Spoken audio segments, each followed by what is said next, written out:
모든 지각에 뛰어나신 하나님의 은혜와 평강이 그리스도 예수 안에서 저와 여러분에게 함께 하시기를 축원합니다. 오늘 말씀 제목은 그발 강가에서 에스겔서 1장 1절로 3절, 2장 6절 말씀 함께 은혜 나누도록 하겠습니다. 어떤 나이 드신 분이 있었는데요.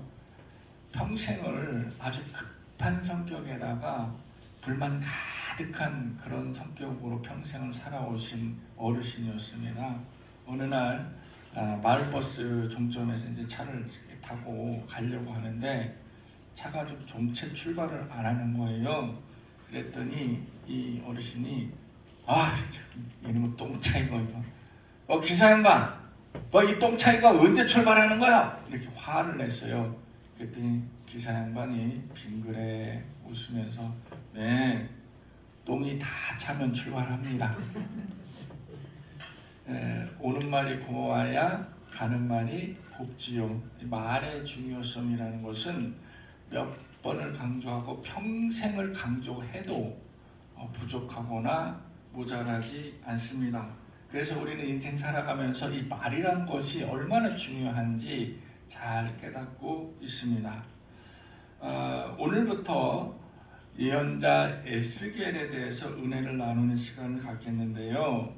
하나님은 이 에스겔의 입을 통해서 우리에게 어떤 말씀을 전해주시려고 굉장히 은혜를 주셨어요. 그래서 우리가 오늘 이 에스겔의 말씀 속에서 우리가 어떤 은혜를 얻고 어떤 말씀 속에서 나의 생을 재조명할 것인지 기도하는 심정으로 이제 에스겔서 전체를 한번 배워보도록 하겠습니다. 지난 시간 수요일 예배 때 에스겔서 서론에 대해서 말씀을 드렸지요. 그리고 에스겔이 누군가 그 인물에 대해서 잠깐 소개를 해드린 바가 있습니다. 오늘 본문으로 다룰 그 에스겔서 1장과 2장 요 내용은 에스겔이 하나님께 부르심을 받은 그리고 장소, 시기 그리고 하나님께서 그 영안을 열리게 해서 하나님의 영광을 보게 했던 그 환상을 통해서 하나님 정말 나에게 큰 은혜와 영광을 주셨구나 이런 내용이 기록되어 있습니다. 당시에 에스겔이 그 소명을 받을 당시에 그때 이 역사적 배경으로 보면 그때 이 이스라엘 백성들 사이에서는 많은 거짓 선지자들이 있었습니다. 그래서 많은 거짓 선지자들이 이스라엘 백성들을 현혹을 했습니다. 그래서 하나님 말씀은 이건데 자꾸 이 거짓 선지자들이 걱정하지 마라. 전쟁은 일어나지 않을 거야. 그리고 평화가 계속 될 거야. 이렇게 듣기 좋은 얘기로 나의 눈, 귀를 다 막아버리고 그래서 사람을 혹하게 만드는 그런 몇몇 선지자들이 전국을 다니면서 또 포로로 끌려가서도 그렇게 이스라엘 백성들을 현혹을 시켰다는 얘기입니다. 그래서 에스겔서에서 나오는 이 특징이 있어요. 에스겔은 이 여타의 선지자들보다도 또 구약에서 등장하고 있는 많은 예언자와 선지자들보다도 그들이 선포했던 내용과는 많이 달라요. 에스겔은 뭘 선포를 했냐면 그가 본 내용에 대해서 그가 본 환상에 대해서 이것에 대해서 이스라엘 백성들에게 내가 보니 이렇더라 라고 선포를 하면서 그거에 대한 설명을 그래서 이스라엘 백성들이 진짜로 하나님께서 주시는 그 영광과 환상과 모든 것들이 실제 나에게 닥쳐온다는 것을 그것을 피부적으로 느끼게끔 에스겔은 그렇게 선포를 했다라는 이야기입니다. 1장 1절에 시기가 나오는데요. 나오는 이 30년 4월 5일 이렇게 기록이 되어 있죠. 이것은 이스라엘의 마지막 세대 왕의 여호야긴 왕이 포로로 끌려간 지 5년째 되던 날이었다라고 기록이 되어 있습니다. 그때에 우리가 얼추 역사적으로 배경을 삼아서 그 해 연도를 유출을 해보면 BC 593년 정도가 되는 그때에 에스겔이 소명을 받았다라고 했습니다. 그리고 그발강가라는 곳은 유다 백성들이 바벨론 포로로 끌려가서, 그래서 바벨론 도시의 동남쪽 약 80km 정도 떨어져 있는 그곳에 운하를, 아주 대운하를 만든 그런 것이 있는데요. 그 강가에 서 있었던 거예요. 그러니까 이 사람 그 강가에 모여서 이스라엘 백성들이 거기에서 좀 거주를 했었는데, 그 지역에서 에스겔이 소명을 받았다. 그러니까 우리가 그발 강가에서라고 하니까 정말 이 강가 옆에서 낚시질하다가 갑자기 하늘을 탁 쳐다보니 하늘이 막 열리고 막 이렇게 이제 상상이 되잖아요. 사실은 그 지역에 거주하고 살면서 아마도 에스겔은 제사장의 입장이다 보니 항상 하나님을 찾고 하나님께 예배드리고 하는 과정 중에 이 은혜를 입지 않았나라고 조심스럽게 유추를 해봅니다.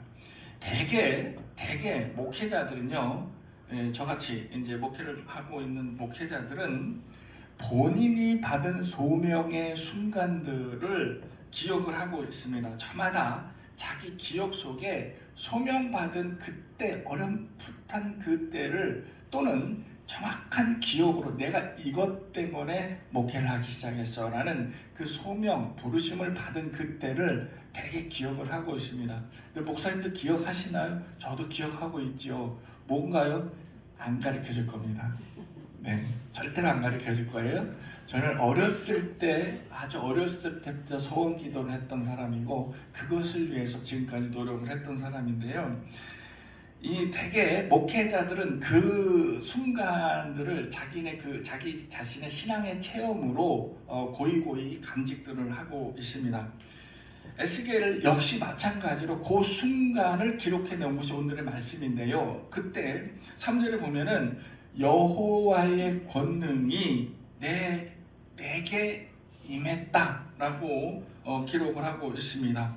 그러면서 이게 하나님께서 나에게 주시는 영광이고 하나님께서 나에게 주시는 은혜로구나 라고 에스겔이 깜짝 놀라면서 그대로 기억을 하고 있었다는 겁니다. 그래서 그때 상황을 고이 간직했다가 지금 글로 써서 남긴 거예요. 그때 여호와의 권능 또는 여호와의 말씀이라는 것은 하나님께서 내게 내려주시는 거예요. 거꾸로 내가 하나님께 요구 또는 간청 또는 요청이라는 것이 아니라 하나님께서 내게 내려주셨다라는 것입니다. 그래서 이것은 어떤 의미로 나와 하나님께 관계에서 직접적인 계시를 주셨다라고 볼 수가 있습니다. 이거를 일명 뭐라 그래요? 직통계시라고 그러죠. 요 직통계시 잘못 받으면 어떻게 사람이 이상해지는 거예요. 다행히 에스겔은 하나님께서 선택한 사람이고 선택한 일꾼으로서 직접 계시를 받는 그 상황을 묘사를 했다라는 거예요. 이때 여호와의 권능이라는 것은 이게 뭐냐 하면 하나님께서 주시는 불가항력적인, 여러분 불가항력의 단어를 아시지요? 그 의미를 아시죠? 내가 거부할 수 없는, 그냥 받아들일 수밖에 없는 요 불가항력적인 그런 능력을 의미하는 거예요. 그래서 성경에서는 가끔 이걸 뭐를 표현하냐? 여호와의 손, 하나님의 손으로 표현하기도 합니다. 중요한 것은 여기에 따라서 소명이라는 것을 우리가 제대로 알고 가야 되는 거예요. 소명. 여러분 우리가 이렇게 얘기해요. 소명 받았어? 라고 얘기를 하죠. 해봤죠? 소명 받았구나 라고 하면 우리는 소명을 받았다라고 하면 연상되는 의미가 있습니다. 따로 연상되는 게 있어요. 소명을 받았다라고 하면. 자, 그런데 이 소명이라는 것은 어떤 의미냐? 내 자신의 능력, 그리고 내가 열심히 노력해서, 또는 내가 좌로 갈 것이냐 우로 갈 것이냐 라는 내 선택, 이거 다 무시합니다. 내가 능력이 있든 또 내가 엄청난 노력을 했던, 그리고 내 자의에 의해서 선택을 했던, 이거 싹 다 무시하고 소명이라는 것은 전적으로 하나님의 의지에 따른 것입니다. 전적인 하나님의 의지에 따라 선택받은 것이 소명입니다. 그러니까 이 소명은 내가 가고 싶다고 해서 가는 것이 아니고 갖고 싶다고 해서 가져질 수 있는 것이 아닌 거예요. 오늘 하나님 말씀, 에스겔서 말씀에서도 에스겔이 소명을 받을 때 보면 내가 노력했더니, 내가 기도했더니, 내가 보기를 원했더니 라는 말이 단 한마디도 없습니다. 에스겔은 뜬금없이 얘기했어요. 그발 강가에서 갑자기 하나님의 영이 임하셔서 나에게 보여주시며, 이렇게 기록을 했다는 거죠. 그러니까 소명이라는 것은 내가 하고 싶어서 하는 것이 아니고 하나님의 선택된 선택적 의미에 따라서 강하게, 또한 불가항력적으로 나에게 오는 것입니다. 이게 소명입니다.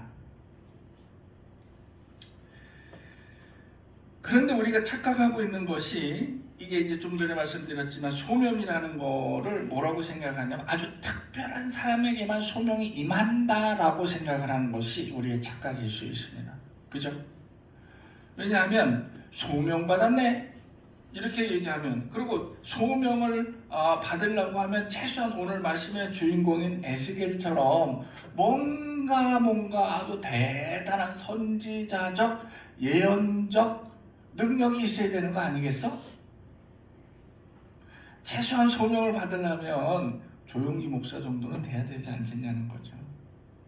우리는 이렇게 착각을 하고 있습니다. 그래서 에스겔과 같이 우리 같은 무지랭이 말고 그래도 좀 영적으로 좀 우리보다 한참 우위에 있는 사도 바울과 같은 이런 사람이 소명을 받아 제대로 소명받았다고 생각하는 거 아니겠어? 이렇게 생각할 수도 있습니다. 이게 우리가 착각하고 있는 것이고, 또한 우리가 소명받았네? 소명받았다! 라고 하면 최소한 우리가 생각해 현실적으로 최소한 전도사급 이상은 돼야 되지 않겠느냐, 그렇게 생각하고 있죠. 그런 상식적으로 그렇게 생각을 합니다. 그래야만 내가 소명을 받은 소명의 격이란 게 좀 채워지지 않겠나, 이게 우리 상식으로 굳어지고 있습니다.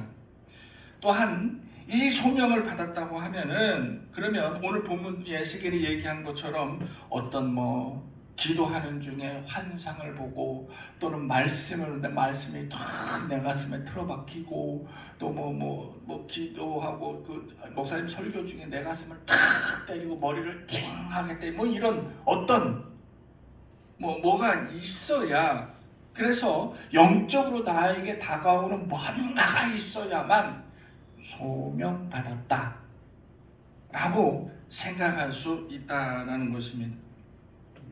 이게 왜 그러냐? 이거는요, 우리 교회 전통이에요. 어떤 교회요? 전 세계의 교회요? 아니요, 우리 대한민국 교회 전통이에요. 이 전통 누가 세웠어요? 옛날에 60년, 70년대 못 먹고 못 살 적에 텔레비보다 더 재밌는 게 부흥회죠? 부흥회죠?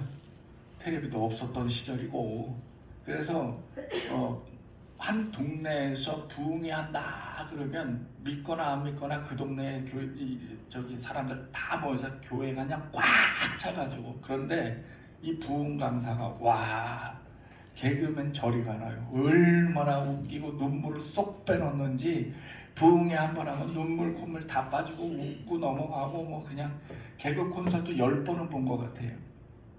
그런데 요 와중에 부흥 강사들이 뭐라고 얘기를 했어요? 소명은 이런 것이다 라고 가스라이팅을 한 거예요. 그래서 우리 교회 전통으로, 믿음의 전통으로, 상식의 전통으로 대체적으로 최소한 소명을 받으려면 이런 특별한 스페셜한 경험이 있어야 되지 않겠느냐, 에스겔과 같이 이렇게 생각을 하고 있다는 그 효과가 여실히 남아 있는 거예요. 그런데 여러분, 하나님의 선택, 하나님이 우리에게 주시는 소명의 방법은 다양합니다. 우리가 생긴 모양이 다 다르잖아요. 지금 우리 이 교회만 해도 우리 전 교인 얼굴을 보면 똑같은 거 하나도 없습니다. 네가 잘났니 내가 잘났니 해도 똑같은 사람 한 사람도 없고요. 거기에 따라서 하나님께서 생긴 모양대로 우리에게 소명을 주시는 방법도 다 다릅니다. 그러니까 여러분들이 받는 소명도 다 방법을 각기 달리해서 받는다는 얘기예요. 그럼 에스겔은 뭐냐? 에스겔이기 때문에 이러한 소명의 선택을 받았다는 거예요.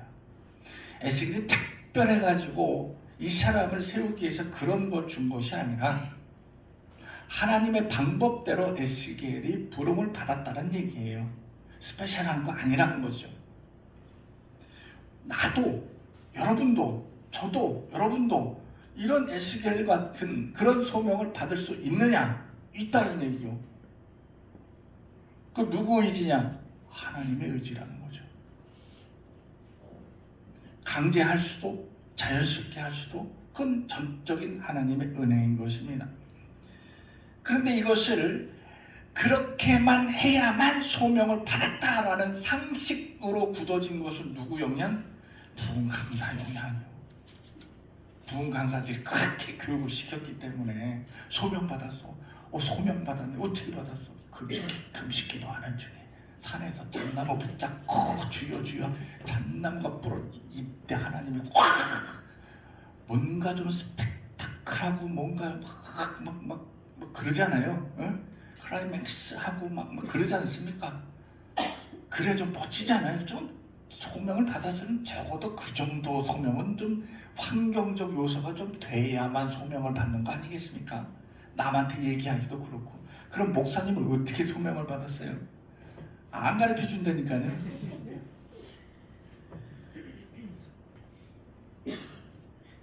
분명히 말씀드리지만은 소명은요, 내가 선택하는 것이 아니고 오로지 전적인 하나님의 은혜로 선택받는 것입니다.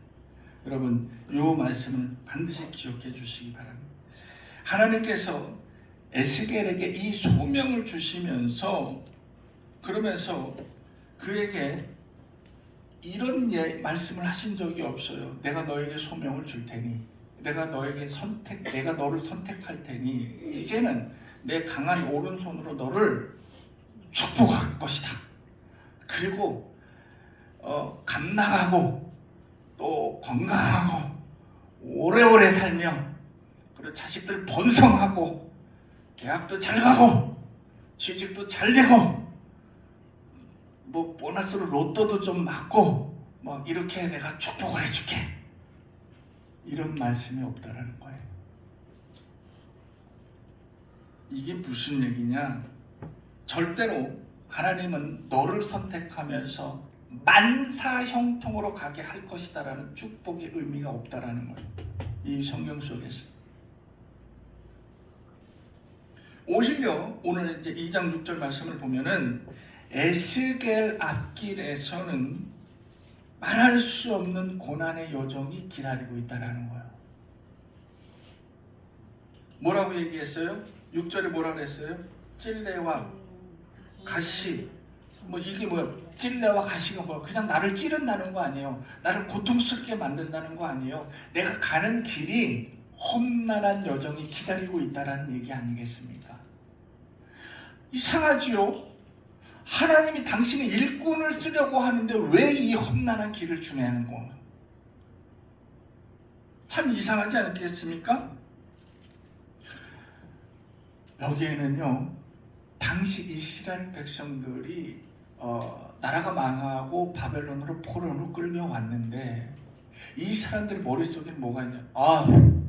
조상을 잘못 둬가지고 저는 태촌에 와갖고 그런 얘기를 자주 했습니다. 조상을 잘 만나야지. 태촌의 성씨가 뭐라고요? 안양조림. 대표적인 안양조림 성씨예요. 이 사람 종친 있어 없어요? 있죠. 안시 종친, 뭐 양씨 종친, 뭐 조, 임씨, 안씨가 제일 크다고 그러면서요. 자, 그러면 안씨 종친이 제일 큰데 여기저기 땅이 있는 거요. 안씨 종친에 건물이 있어 없어요? 있죠. 임시 종친에 건물이 있어 없어요? 아, 있잖아. 저기 하이안 차이안 있죠. 아니, 안서방을 거야. 그거 안서방을 거야? 야, 임시가 조금 밀리네. 여기도 안씨, 저기도 안씨. 그 임대료 나온 거 어디로 들어가요? 종친회로 다 들어가지. 그리고 그거 돈 모아갖고 종친들 용돈 줘 안 줘? 주죠. 조상을 잘 만나야 된다니까. 아, 우리 조상은 뭘 했는지 몰라. 어디 가서 그 흔한 땅덩어리도 없고 말이야. 여기 막 태천 전부 뭐 전 지역에 막 다 팔아먹고 해도 종친 돈이 막 이만큼 쌓이고 그래요. 이스라엘 백성들이 지금 이런 상황이에요. 조상을 잘 만나야지. 아, 정말 조상을 잘못 만나고 우리가 이 개고생을 하고 앉아있는, 이렇게 생각을 하고 있는 거예요. 본인들이 잘못했다는 생각은 추호도 없고, 옛날에 우리 조상들이 하나님께 잘못을 했기 때문에 그 여파로 우리가 징계를 받고 벌을 받아가지고 이쪽으로 끌려왔다라고 생각을 하고 있어요. 누가? 이스라엘 백성들이 왜 거짓 선지자들이 이렇게 얘기를 했기 때문에 앞으로 전쟁도 없고 평화로운 이 세대가 계속될 건데 조상 잘못 만나서 그래, 이렇게 얘기를 했기 때문에. 자, 그렇게 사고를 갖고 있는 사람들 앞에서 에스겔이 다니면서 정신을 차려, 이 사람은 당신들 죄 때문에 그렇다고 하면 이 사람 바로 듣겠냐고. 뭔 소리 하는 거야 정말. 싸우자는 거야? 내가 지금 누구 때문에 고생하고 있는데 싸우자는 거냐고, 이렇게 얘기가 나온단 말이죠.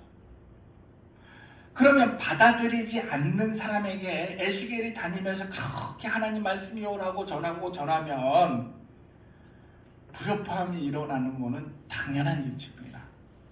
그러면 에스겔이 혼자 다니면서 이스라엘 많은 백성들을 상대를 하면서 그렇게 옳은 얘기를 하다 보면 고난을 당하는 것도 당연한 얘기입니다.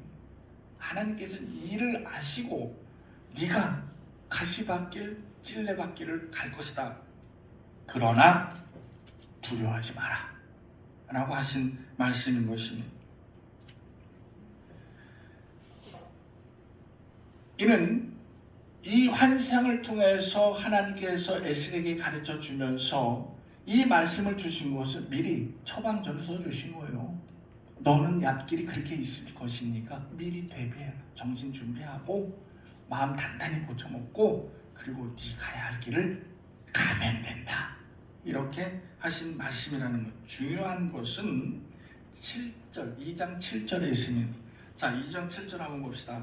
자, 시작. 그들은 심히 패역한 자라. 그들이 듣든지 아니 듣든지 너는 내 말로 뭐하든지 듣든지 뭐하든지 아니 듣든지, 듣던 말던 저들이 뭐 깨닫던 안 하던 뭐 통곡을 하던 회개를 하던 말던 너는 네 할 일만 하라는 거예요.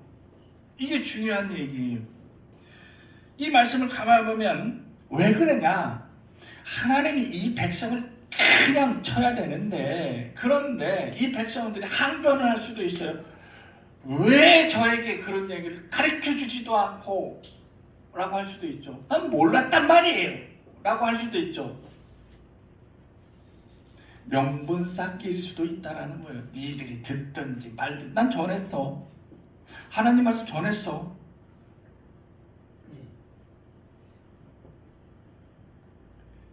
참으로 이상한 것은 하나님께서 내가 직접 소명을 받은 사람이 고난과 고통의 연속이었고 미래가 순탄하지만은 않다라는 얘기예요. 이거 빗대서 얘기하면 우리가 이렇게 생각할 수 있어요. 하나님, 나는 하나님 믿은 지 오래 내가 모태신앙이요. 근데 내가 왜 이러고 사는지 모르겠어요. 하나님, 내가 기도 맨날 와갖고 출근하기 전에 와갖고 기도하고 퇴근해서 기도하고, 하나님 저는 40일 동안 작정 기도하고 저는 금식으로 기도하고 이러는데 왜 안 들어주시는지 모르겠어요 라는 불평불만 해보셨죠? 이거 다 여러분들이 저에게 하신 말씀 그대로 해드리는 거예요. 안 했다고 하지 마세요. 왜 기도하는데 하나님은 내 기도는, 남들 기도는 다 들어주는데 왜 내 기도는 안 들어주시는지 모르겠어요. 그런데 여러분, 우리는 참 건망증 속에서 살아가는 사람. 우리 위하여 기도하신 적 있죠? 대부분 다 응답받았습니다. 근데 금방 잊어버려. 그리고 하나님 내 기도 안 들어주시는 분으로 생각을 하고 있습니다. 내가 하나님 말씀대로 살고 하나님 명령대로만 사는데 왜 나에게 고난이 따라올까? 나는 왜 일이 안 풀릴까? 나는 하는 것마다 이렇게 망하고 있을까? 나는 왜 손 대는 것마다 마이너스일까? 그래서 남들이 왜 내 손을 마이너스 손이라고 얘기를 할까? 참 신기한 노릇일세. 이랬더니 또 누가 옆에서 야, 나 때를 좀 못해나 해. 이래요. 옛날에 제가 젊을 때 우리가 신학대학 가고 뭐 고등학교 졸업하고 막 이럴 때 신학대학생들은 다 찌질한 애들이 신학대학 갔어요. 솔직히 지금 할렐루야 이러는 목사님들, 대형교회 목사님들 있죠? 나와가지고 이 양반들 지들이 대학교 갈 때 어째 다 찌질이었어. 진짜 키 요만해가지고 누가 알아주지도 않아요. 세상에 이렇게 잘난 목사 봤어요? 못 봤죠? 네. 봐봐. 이게 그때 당시 신학 가는 사람들 전부 다 요만해가지고 공부도 저 뒤에 신학대학 옛날에 원서만 쓰면 들어갔어요. 일부 대학 빼놓고는 전부 원서만 쓰면 걸어서 들어갔어. 걸어서. 거기다 신학대학이라고 제대로 있었는 줄 알아요? 신학원. 교단에서 운영하는 신학원이 대학으로 발전한 거예요. 여기 지금 광주에 있는 거 저 스토리를 얘기를 해줘요? 신설동에 있었어요. 신학원으로. 그만해야지. 그랬던 양반들이 지금 뭐 5,000명, 뭐 1,000명, 10,000명 이러니까 할렐루야. 목사님 한번 은원 좀 네, 바빠서 목소리 해가지고.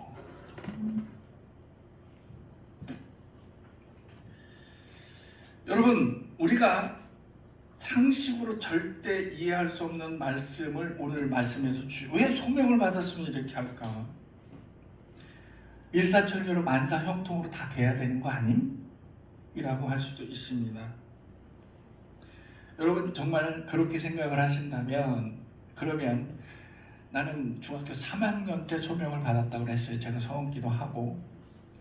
그러면 그때부터 준비를 하고 그리고 지금 개척한 지 8년 됐는데 그렇게 소명을 받아서 개척교회 하고 그렇게 열심히 했으면 지금 300명에서 500명 중견 교회를 하고 있어야 되는 거 아니에요? 거기다 이렇게 능력 있는 목사 봤어요? 못 봤죠? 네, 한건사만 이뻐해. 그래요. 그럼 나는 그렇게 큰 교회를 해야 되는 거 아니냐고.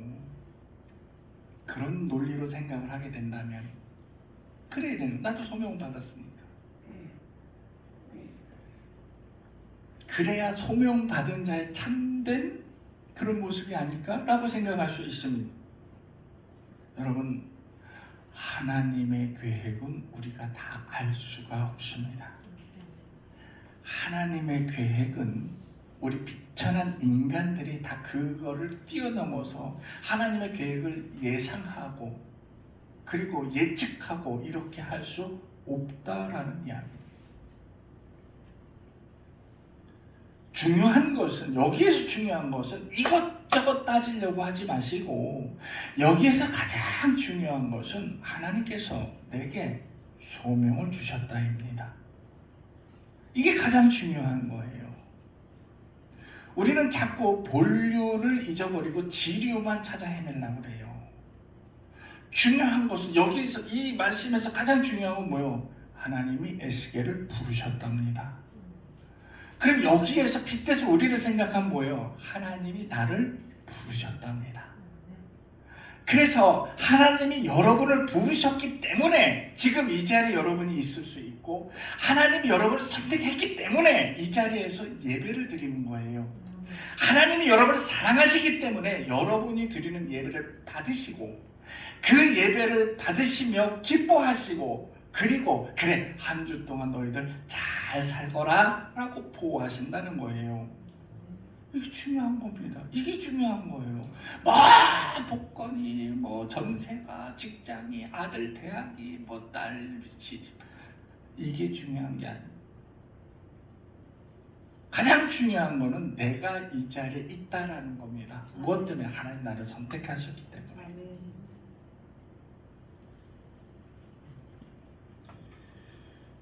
그발 강가에서 하나님의 선택을 받은 에스겔은 그 명령에 따라서 평생 동안 하나님의 명령을 전하면서 이스라엘 백성들을 깨우치기에 이르릅니다. 마찬가지 우리에게도 하나님께서 소명을 주셨습니다. 언제요?